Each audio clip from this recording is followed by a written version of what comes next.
আসসালামু আলাইকুম। Hello viewers, কেমন আছেন আপনারা? বিএনবিসির ধারাবাহিক পর্বে আপনাদের সকলকে জানাচ্ছি আন্তরিক শুভেচ্ছা অভিনন্দন। গত ক্লাসে আমরা দেখেছিলাম হচ্ছে টাইপস অফ পারমিট, আমরা যে 4 টাইপের যে পারমিট নিতে হবে সেইগুলো আমরা দেখেছিলাম। আজকে আমরা দেখব হচ্ছে যেই পারমিটগুলো আমরা নিব তার ভ্যালিডিটি সম্পর্কে আমরা জানবো। ধরুন আপনি ল্যান্ড ইউজ সার্টিফিকেট, এটা হচ্ছে এটার ভ্যালিড থাকবে হচ্ছে 24 মাস, মানে 2 বছর। এখন আমরা অনেক সময় দেখতে পাই যে আমরা পারমিশন নেওয়ার 3 বছর 4 বছর পরে কাজ শুরু করি, তখন কেউ কিছু বলে না বা বাধা দেয় না। আসলে এটা কিন্তু লিগাল না, মূলত 24 মাস এটার আপনার ভ্যালিডিটি থাকে। আপনার এই 24 মাসের মধ্যেই এই কাজটি সম্পূর্ণ করতে হবে।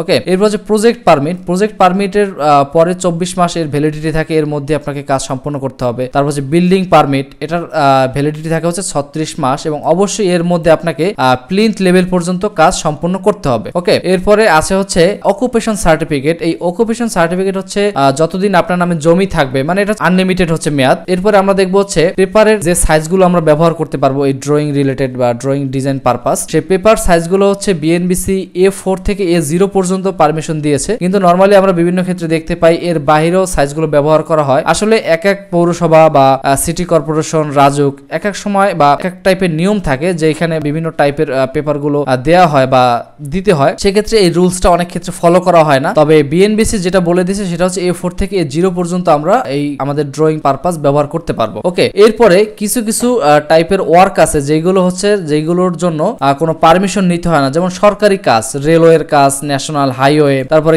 ন্যাশনাল গ্যাস লাইন, এই সব কাজের জন্য টেলিকমিউনিকেশন, ইলেকট্রনিক্স ব্রডকাস্টিং সার্ভিস, এই সবের জন্য আসলে কোনো পারমিশনের প্রয়োজন হয় না। এরপরে এখানে আমরা দেখবো হচ্ছে time limits of disposal of application for permits, মানে এই যে আমরা যে পারমিশনের জন্য যে আমরা অ্যাপ্লিকেশন করি, এটাকে আমাকে পারমিশন দিয়ে দিতে হবে অথবা এটাকে ডিসমিস করে দিতে হবে। যে কেন, এবং ডিসমিস করে দেওয়ার সাথে সাথে অবশ্যই আমাকে জানাইতে হবে যে এটা কেন সে ডিসপোজাল করে দিল, মানে কেন সে পারমিশন দিল না। ওকে, ল্যান্ড ইউজ সার্টিফিকেট মানে হচ্ছে এটা 15 দিনের মধ্যে আমাকে পারমিশন দিয়ে দিতে হবে, অথবা সে যদি এটা ডিসপোজাল করে দেয় তাহলে অবশ্যই এটার কারণ আমাকে জানাইতে হবে যে এটা এই কারণে ডিসপোজাল হয়েছে। ওকে, এরপরে প্রজেক্ট পারমিট হচ্ছে 45 দিনের মধ্যে আমাকে দিতে হবে, বা সে যদি ক্যান্সেল করে তার মানে এই 45 দিনের মধ্যেই ক্যান্সেল করে আমাকে জানাইতে হবে আমাকে কি কারণে সে ক্যান্সেল করছে। এরপরে বিল্ডিং পারমিটের ক্ষেত্রে যদি আমরা দেখি, সেটা হচ্ছে 45 দিনের মধ্যে আমাকে পারমিট দিতে হবে বা ক্যান্সেল করতে হবে, মানে সে ক্যান্সেল করুক বা পারমিট দিক বা ডিসপোজাল করুক, আমাকে এই 45 দিনের মধ্যে আমাকে দিতে হবে। এরপর হচ্ছে অকুপেন্সি সার্টিফিকেট, সেটাও এটা হচ্ছে 15 দিনের মধ্যে আমাকে পারমিশন দিতে হবে অথবা ডিসপোজাল করতে হবে, বা ডিসপোজাল সে কেন করলো সেটার কারণ আমাকে দেখাইতে হবে।